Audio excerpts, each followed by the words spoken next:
పూర్తి నేస్తాలైన శ్రీరుద్ర వారి మట్టి గణేశ విగ్రహాలు ఇప్పుడు అన్ని రత్నదీప్ స్టోర్స్ లో లభ్యం. త్వరపడండి. నమస్తే, వెల్కమ్ టు సుమన్ టీవీ. నేను మీ యామిని. మనకి సెప్టెంబర్ 1 నుంచి 15 వరకు అసలు 12 రాశుల వారికి సంబంధించిన మంచి చెడు ఏ విధంగా ఉంటుంది, ఎలాంటి పరిహారాలు చేసుకోవాలి, ఈ విషయాలు మనకి తెలియజేయడానికి ప్రస్తుతం మనతో ఉన్నారు ప్రముఖ జ్యోతిష పండితులు బ్రహ్మశ్రీ నందిబట్ల శ్రీహరి శర్మ గారు ఉన్నారు. మరి గురుగారితో మాట్లాడి ఆ విషయాల గురించి అడిగి తెలుసుకుందాం. నమస్కారం గురుగారు. వాగర్థావివ సంపృక్తౌ వాగర్థ ప్రతిపత్తయే జగతః పితరౌ వందే పార్వతీ పరమేశ్వరౌ. సదాశివసమారంభాం శంకరాచార్య మధ్యమాం అస్మదాచార్యపర్యంతం వందే గురుపరంపరాం. ఆదిత్యాయ చ సోమాయ మంగళాయ బుధాయ చ గురుశుక్రశనిభ్యశ్చ రాహవే కేతవే నమః. శృంగేరి జగద్గురు పీఠాధిపతులకి, కంచిపీఠాధిపతులకి నమస్కారములు తెలియజేసుకుంటూ కార్యక్రమాన్ని ప్రారంభిద్దాం. గురుగారు, 12 రాశుల వారికి సంబంధించి ఏ ఏ తారీఖుల్లో ఆదాయం కానీ ఖర్చు కానీ ఉంటుంది, ఈ విషయాల గురించి మీరు తెలియజేస్తూ ఉన్నారండి. అయితే 100% మాకు మ్యాచ్ అవుతున్నాయని ప్రేక్షకులు కాల్స్ రూపంలో తెలియజేస్తూ ఉన్నారు. అయితే ఇదే విధంగా చూసుకున్నట్లయితే మనకి సెప్టెంబర్ 1 నుంచి 15 వరకు అసలు కర్కాటక రాశి వారికి ఏ విధంగా ఉంటుంది? సెప్టెంబర్ 1వ తారీఖు నుంచి 15వ తారీఖు వరకు కర్కాటక రాశి వారికి ఏ విధంగా ఉండబోతుంది తెలుసుకునే ముందు గ్రహ సంచారం తెలుసుకుందాం. అష్టమ మందు శని వక్రీకరించి ఉండడం, అలాగే తృతీయ మందు కేతువు శుక్రుడు, నవమ స్థానం ముందు రాహువు, అలాగే ద్వితీయ స్థానంలో రవి బుధ సంచారము, 12వ ఇంట కుజుడు మరియు లాభస్థానంలో గురువు. వెరసి చూసుకున్నట్లయితే గత కొంతకాలముగా ప్రయోజనాలు పొందుతున్నటువంటి కర్కాటక రాశి వారికి ఈ మధ్య ఈ యొక్క సెప్టెంబర్ 1వ తారీఖు నుంచి 15వ తారీఖు వరకు మిశ్రమ ఫలితాలు పొందుతారు. ప్రధానంగా ఈ రాశికి అష్టమ స్థానంలో శని సంచారం జరుగుతూ ఉండడం, అలాగే రాశికి ప్రధానంగా పాపకర్తరి యోగం పట్టడం, అనగా ముందు వెనక పాపగ్రహాల యొక్క స్థితిగతుల ప్రభావం. కాబట్టి ఎక్కువగా జీవితంలో కొన్ని ఒడిదుడుకులు ఎదురయ్యేటువంటి అవకాశాలు ఉంటాయి. కాబట్టి జాగ్రత్తలు పాటించండి.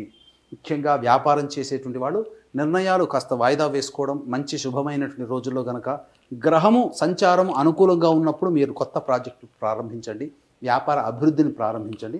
మీకు అనుకూలమైనటువంటి శుభ ఫలితాలు పొందుతారు. విద్యార్థులకి అనుకున్నటువంటి చోట విద్యా సంస్థలలో మీకు ప్రవేశం దొరుకుతుంది. అలాగే విదేశీయానానికి సంబంధించి చేయ ప్రయత్నాలన్నీ కూడా కొలికి వస్తాయి. ముఖ్యంగా ఇతరులతో మీరు వ్యవహరించేటప్పుడు జాగ్రత్తలు పాటించడం, ముఖ్యంగా స్త్రీలతో వాగ్వివాదాలు చోటు చేసుకునే అవకాశాలు ఈ యొక్క కర్కాటక రాశిలో జన్మించినటువంటి వారికి ఉన్నాయి. కాబట్టి జాగ్రత్తలు పాటించండి. ఏది ఏమైనప్పటికీ కూడా నిరుద్యోగస్తులు కష్టపడితే తప్ప ఫలితాలు పొందలేనటువంటి పరిస్థితి. ఇక రైతులు కనుక చూసుకున్నట్లయితే ఈ యొక్క కర్కాటక రాశిలో జన్మించినటువంటి వారికి సాధారణమైనటువంటి ఫలితాలు పొందుతారు. కాబట్టి ఏదైనా కొత్త పంట వేయాలనుకున్నప్పుడు కొద్దిగా కాలం చూసి అనుకూలంగా ఉన్నటువంటి సమయంలో కొత్త పంట వేసుకున్నట్లయితే మంచి శుభ ఫలితాలు పొందుతారని చెప్పవచ్చు. ఎఫ్ఎంసీజీ రంగంలో ఉన్నటువంటి వారికి కొంత వ్యాపారంలో ఇబ్బందులు ఎదుర్కొనే అవకాశాలు గోచరమవుతున్నాయి. రియల్ ఎస్టేట్ రంగంలో ఉన్నటువంటి వారు నూతన ప్రాజెక్టులు చేపట్టకపోవడమే చాలా మంచిదనేటువంటి విషయాన్ని గమనించుకోవాలి. అలాగే కొంత రియల్ ఎస్టేట్ రంగంలో ఉన్నటువంటి వారికి ప్రభుత్వపరమైనటువంటి ఒడిదుడుకులు ఎదురయ్యే అవకాశాలు ఈ యొక్క కర్కాటక రాశిలో జన్మించినటువంటి వారికి ఉంటాయి. కాబట్టి జాగ్రత్తలు పాటించండి. ఏది ఏమైనప్పటికీ కూడాను గ్రహ సంచారము మరియు దైవానుగ్రహం ఇవన్నీ ఉండడం కారణం చేత గ్రహ సంచార ప్రభావం కూడా మిశ్రమ ఫలితాలు. కాబట్టి లాభము నష్టము సరిసమానంగా ఉండేటువంటి విధంగా ఈ యొక్క కర్కాటక రాశి వారికి ఉంటుందని చెప్పవచ్చు. అయితే గమనించుకున్నట్లయితే గత కొన్ని 3 నెలలుగా ఏ రోజుల్లో మంచి జరుగుతుంది, ఏ రోజుల్లో చెడు జరుగుతుంది, అనగా ఖర్చులు అధికంగా అలాగే ఆదాయం అధికంగా ఉంటుందనే విషయాల గురించి కూలంకషంగా చర్చిస్తూ వస్తున్నాం. చాలామంది ప్రేక్షకులు వారు కాల్స్ రూపంలో వారి యొక్క ఎక్స్పీరియన్స్ని మాతో పంచుకుంటున్నారు. కాబట్టి ఇదే ప్రేరణగా ముందు ముందు దీనికి ఇంకా సునిశ్చితమైనటువంటి విజ్ఞానాన్ని అందించాలనేటువంటి ఒక దృక్పథంలో కూడా ఉన్నాము. కాబట్టి ఏ రోజుల్లో అధికంగా ధనాదాయం ఉంటుంది, ఏ రోజుల్లో ఖర్చులు అధికంగా ఉంటాయి, అలాగే ఏ రోజుల్లో మానసికమైనటువంటి ప్రశాంతత లోపిస్తుంది అనేటువంటి విషయాల గురించి క్లుప్తంగా తెలియజేసుకుందాం. 1వ తారీఖు రోజున ముఖ్యంగా ఇది చక్కటి శుభదినంగా చెప్పవచ్చు. ఎన్నాళ్ళ నుంచి ఎదురు చూస్తున్నటువంటి పెండింగ్ పనులని పూర్తి చేసుకునేటువంటి పరిస్థితులు గోచరమవుతున్నాయి. ఒక మంచి పని చేశాం ఈ రోజున, ఈ నెలలో ఒక మంచి పనితో ప్రారంభించామనే సంతృప్తి ఈ 1వ తారీఖు రోజున మీరుంటారు. విందులు వినోదాలు బంధుమిత్రులతో ఆనందంగా గడిపేటువంటి క్షణాలు మీకు గోచరమవుతున్నాయి. ఇక 2, 3, 4 తారీఖుల్లో కనుక చూసుకున్నట్లయితే కుటుంబ సభ్యులతో వాగ్వివాదాలు పెట్టుకోకుండా ఉండండి. దాని మూలకంగా మీ యొక్క సమస్యలు అధికంగా అవుతాయి. కాబట్టి వాక్కుని ఎంత అదుపులో ఉంచుకుంటే మీరు అంతగా ఈ 2, 3, 4 తారీఖుల్లో మీరు ఉంటారని చెప్పొచ్చు. ధన ఖర్చులు అధికంగా కూడా గోచరమవుతున్నాయి. ఇక 5, 6 తారీఖులో కనుక చూసుకున్నట్లయితే ధన రాబడి అధికంగా ఉంటుంది. అలాగే ఎన్నాళ్ళ నుంచి ఎదురు చూస్తున్నటువంటి రాని బాకీలు వసూలవుతాయి. ఆకస్మికమైనటువంటి శుభ ఘటనలు ఈ యొక్క 2, 3 ఈ 5, 6 తారీఖుల్లో జరుగుతాయని చెప్పవచ్చు. ఇక 7, 8, 9, 10, 11 తారీఖులో కనుక చూసుకున్నట్లయితే ఈ 7, 8, 9, 10, 11 తారీఖులో అంత ఆశాజనకమైనటువంటి ఫలితాలు జరగవు. కాబట్టి జాగ్రత్తలు పాటించండి. 7, 8, 9 తారీఖులో కనుక చూసుకున్నట్లయితే గృహోపకరణాలు, గృహ మరమ్మతులు, అలాగే సంబంధించినటువంటి విద్యాపరముగా అలాగే కొన్ని ఖర్చులు అధికంగా అయ్యే అవకాశం ఉంటుంది. అలాగే వాహన మరమ్మతులు కూడా జరిగే అవకాశాలు ఉన్నాయి. తల్లిగారి ఆరోగ్యం పట్ల శ్రద్ధ వహించాల్సినటువంటి పరిస్థితి. ఎంత పని చేసినప్పటికీ కూడాను మీకు సంతోషం కలగకపోవడమో లేదా మీరు చేసినటువంటి పని వల్ల ఎదుటి వాళ్ళు ఆనందపడకపోవడం, తద్వారా కొంత మానసికమైనటువంటి ఉద్రేగానికి గురయ్యే అవకాశాలు ఉన్నాయి. అన్నిటికంటే ముఖ్యంగా ఈ 7, 8, 9 తారీఖుల్లో మీ ఆరోగ్యం పట్ల శ్రద్ధ వహించాల్సినటువంటి పరిస్థితి. చిన్నపాటి జబ్బులు జరిగే అవకాశాలు ఉన్నాయి. ఇక 10, 11 తారీఖులో కనుక చూసుకున్నట్లయితే ప్రధానంగా మీ యొక్క మనసు ఆందోళనగా ఉండడం, ఏ పని యందు లగ్నం లేకపోవడం, అలాగే వృధా కాలయాపన జరగడం అనేటువంటిది జరుగుతుంది. కాబట్టి జాగ్రత్తలు పాటించండి. బద్ధకము పెరుగుతుంది. ఇక 12, 13, 14, 15 తారీఖుల్లో ఇవి చాలా మటుకు అనుకూలమైనటువంటి రోజులుగా చెప్పవచ్చు. రాని బాకీలు వసూలు అవుతాయి. వ్యాపారస్తులకి వ్యాపారం చాలా చక్కగా జరుగుతుంది.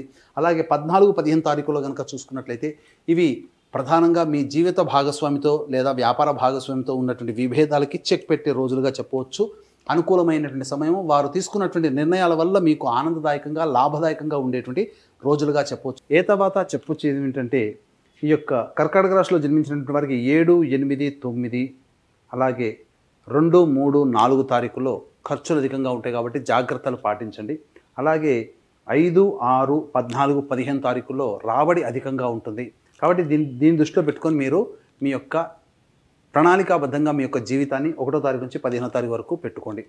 ఏ తర్వాత మిశ్రమ ఫలితాలు పొందుతారు. కర్కాటక రాశి వారికి ఒక అష్టమ శని దోష ప్రభావమే, అలాగే పాపకర్తరి యొక్క ప్రభావం ఉండడం, కొన్ని గ్రహాలు అనుకూలంగా లేకపోవడం వలన కొన్ని సమస్యలు ఎదురవుతాయి. వాటిని ధైర్యంతో ముందడుగు వేసి మీరు ప్రయత్నం చేసుకోండి. తప్పకుండా విజయాన్ని పొందుతారని చెప్పవచ్చు. ఆగస్టు 31వ తారీఖు రోజున శని త్రయోదశి పుష్యమి నక్షత్రంతో కలిసి వచ్చినది. అద్భుతమైనటువంటి అలభ్య పుణ్యతిథి కాబట్టి అత్యంత అరుదుగా వచ్చేటువంటి యొక్క శని త్రయోదశి రోజున వృషభ, మిథున, కర్కాటక, సింహ, తుల, వృశ్చిక, మకర, కుంభమీన రాశిలో జన్మించిన వారికి శనిదోష పరిహారార్థమే శనీశ్వర హోమం, అఘోర పాశుపత మంత్ర హోమంతో పాటు ఇప్పుడు మనం సమస్యలు ఎదుర్కొన్నామంటే గత జన్మ కర్మదోషాల ప్రభావం. కాబట్టి కర్మదోష నివారణ హోమాలు, అలాగే విద్య, వివాహ, ఉద్యోగ, దాంపత్య, అనారోగ్య సమస్యల నివారణకి 18 రకాల హోమాదులు ఈ యొక్క ఆగస్టు 31వ తారీఖు రోజున జరిపించడం జరుగుతుంది. అవకాశం ఉన్న వాళ్ళు కార్యక్రమ తదనంతరం కాంటాక్ట్ చేసి పూర్తి వివరాలు తెలుసుకోవచ్చు.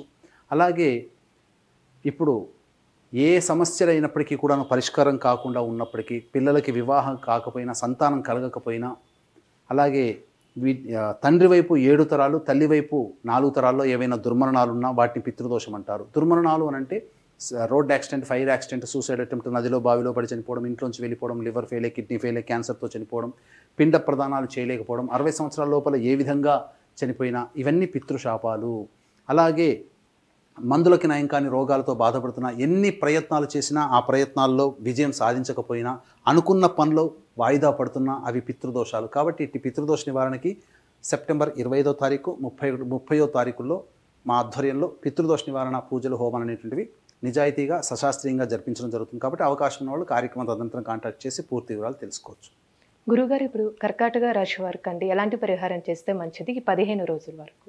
ఈ యొక్క కర్కాటక రాశి వారు ప్రతిరోజు కూడాను లింగాష్టక పారాయణం రోజుకి 3 సార్లు చదవడం, అలాగే సూర్యుడికి నమస్కారం, సూర్యాష్టకం 6 సార్లు పారాయణం చేయడం, ఇవన్నీ కూడా చేసుకున్నట్లయితే చాలా మటుకు సమస్యలన్నీ కూడా తగ్గుముఖం పడతాయి. ఇంకా మీ యొక్క సమస్యలు పెరుగుతున్నాయి అని అంటే మీ యొక్క జాతకంలో ఉన్నటువంటి దశాంతర దశల యొక్క ప్రభావం. కాబట్టి దగ్గరలోని మంచి ఉపాసనా పరులైనటువంటి జ్యోతిష్యుని సంప్రదించి వారి సలహాలు, సూచనలు పాటించినట్లయితే భవిష్యత్తులో వచ్చేటువంటి సమస్యలు కూడా పరిష్కారం అవుతాయని చెప్పవచ్చు. గురుగారు, సెప్టెంబర్ 1 నుంచి 15 వరకు అండి అసలు కర్కాటక రాశి వారికి ఏ విధంగా ఉంటుంది, ఎలాంటి పరిహారం చేసుకోవాలి, ఈ విషయాలు మాకు తెలియజేసినందుకు ధన్యవాదాలండి. సర్వం శ్రీ ఉమామహేశ్వర పరబ్రహ్మార్పణమస్తు.